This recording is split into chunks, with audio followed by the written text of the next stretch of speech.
ஒரு அழகான கிராமத்தில் ராஜா என்று ஒரு சிறுவன் இருந்தான். அவன் மிகவும் தைரியமானவன் மற்றும் எப்போதும் புதிய விஷயங்களை கண்டுபிடிக்க ஆர்வமாக இருப்பான். அவன் வீட்டுக்கு பின்னால் ஒரு பெரிய காடு இருந்தது. அந்த காட்டில் பல வகையான மரங்கள், பறவைகள் மற்றும் விலங்குகள் இருந்தன. ஒரு நாள் ராஜா காட்டில் உலாவச் சென்றான். அவன் நடந்து கொண்டிருக்கும் போது ஒரு விசேஷமான மரத்தை கண்டான். அந்த மரம் மிகவும் உயரமாக இருந்தது. அதன் இலைகள் பொன்னிறமாக ஒளிர்ந்தன. மரத்தின் அடியில் ஒரு சிறிய பலகை இருந்தது. அதில், இந்த மரத்தை தொட்டால் உனக்கு ஒரு வரம் கிடைக்கும் என்று எழுதியிருந்தது.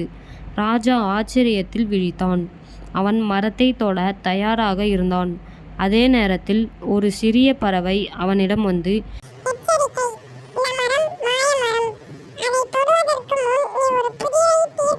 என்றது. சரி, என்ன புதிர், அதை கேள் என்றான். பறவை கேட்டது.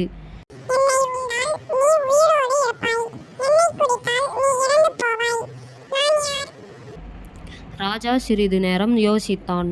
பிறகு அவன் சிரித்துக்கொண்டு, அது தண்ணீர் என்றான். பறவை மகிழ்ச்சியாக கூவியது என்றது. ராஜா மரத்தை தொட்டான். உடனே மரம் ஒளி வீசியது மற்றும் ஒரு மெல்லிய குரல் கேட்டது. நீ தைரியமாகவும் புத்திசாலியாகவும் இருப்பதால் உனக்கு ஒரு வரம் தருகிறேன். இனிமேல் நீ எந்த பிரச்சனையையும் சமாளிக்கும் சக்தி பெறுவாய் என்றது அந்த குரல். ராஜா மிகவும் மகிழ்ச்சி அடைந்தான். அவன் வீட்டிற்கு திரும்பினான். அன்று முதல் அவன் எந்த பிரச்சனையையும் தைரியத்துடன் சமாளித்தான். அவன் தன் நண்பர்களுக்கும் உதவினான் மற்றும் அந்த மாய மரத்தை பற்றி அனைவருக்கும் சொன்னான். பாடம்: தைரியமும் புத்திசாலித்தனமும் உள்ளவர்களுக்கு எதுவும் சாத்தியம்.